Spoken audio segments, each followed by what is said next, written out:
Assalamualaikum warahmatullahi wabarakatuh. Perkenalkan, nama saya Ahmad Rifaldi, NPM 2321020135. Saya berasal dari kelas HTNA. Di sini saya akan menjelaskan tentang peran bantuan hukum bagi masyarakat di peradilan. Yang pertama yaitu saya akan menjelaskan tentang pengertian bantuan hukum. Istilah bantuan hukum sering diartikan secara berlainan untuk membentuk suatu rumusan yang mengenai apa yang sebenarnya yang dimaksud dengan bantuan hukum. Ini memang tidak mudah, disebabkan oleh beberapa faktor. Pertama, konsep bantuan hukum itu sendiri dipergunakan sebagai terjemah dari suatu hal asing yang berbeda, legal aid dan legal assistance, yaitu legal seseorang yang terlibat dalam suatu perkara secara cuma-cuma bagi mereka yang tidak mampu. Dengan demikian, yang menjadi motivasi utama dalam konsep legal aid adalah penegakan hukum dengan jalan membela kepentingan dan hak asasi rakyat kecil yang tidak mampu dan buta hukum.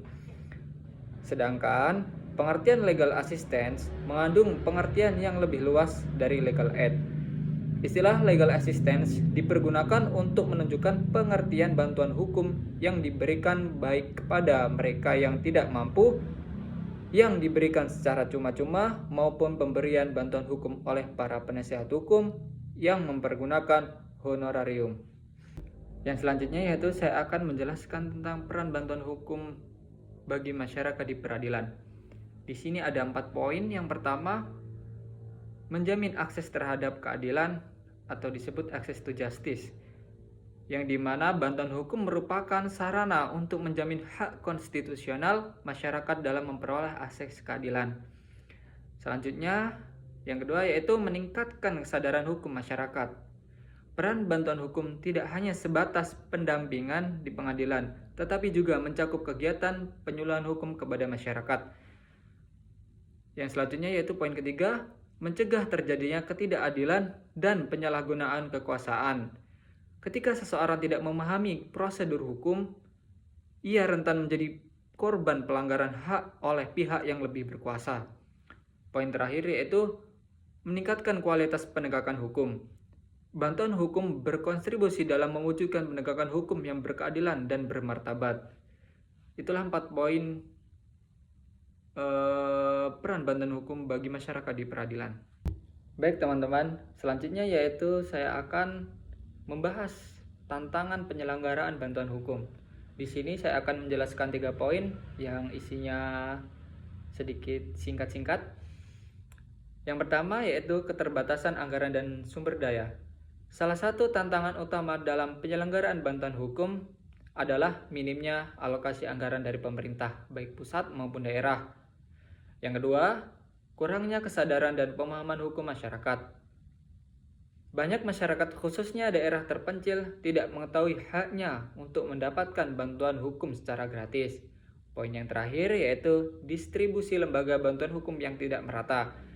Lembaga bantuan hukum sebagian besar masih berpusat di kota-kota besar seperti Jakarta, Surabaya, atau Medan.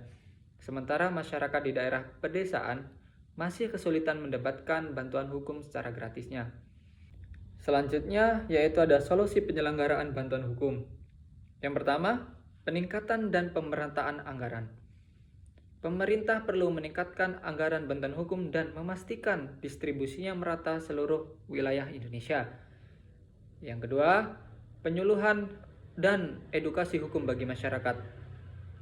Perlu dilakukan program edukasi hukum secara masif agar masyarakat sadar akan haknya dalam memperoleh bantuan hukum secara gratis. Yang ketiga, yaitu pemanfaatan teknologi digital. Pengembangan platform digital bantuan hukum dapat mempermudah masyarakat mengakses layanan konsultasi hukum terutama di daerah terpencil. Kesimpulannya yaitu lembaga bantuan hukum berperan penting dalam memastikan masyarakat yang tidak mampu untuk memperoleh akses keadilan dalam kasus perdata maupun pidana. Lembaga bantuan hukum membantu dengan memberi nasihat hukum, mengajukan gugatan, mendampingi proses persidangan, serta mewakili masyarakat dalam upaya hukum lainnya. Kehadiran lembaga bantuan hukum membuat masyarakat miskin memiliki peluang yang lebih besar untuk mendapatkan perlindungan hukum dan keputusan yang adil.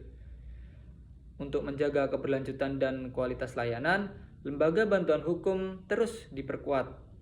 Tantangan seperti keterbatasan anggaran, rendahnya kesadaran hukum, kualitas pemberi bantuan yang belum merata, dan kontribusi lembaga yang tidak seimbang yang harus diatasi melalui peningkatan pendanaan, edukasi hukum, akreditasi lembaga, digitalisasi layanan, serta kerjasama berbagai pihak.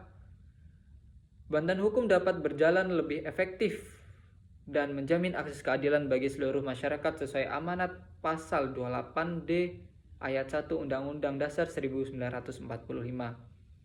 Itulah beberapa penjelasan tentang peran bantuan hukum bagi masyarakat di peradilan.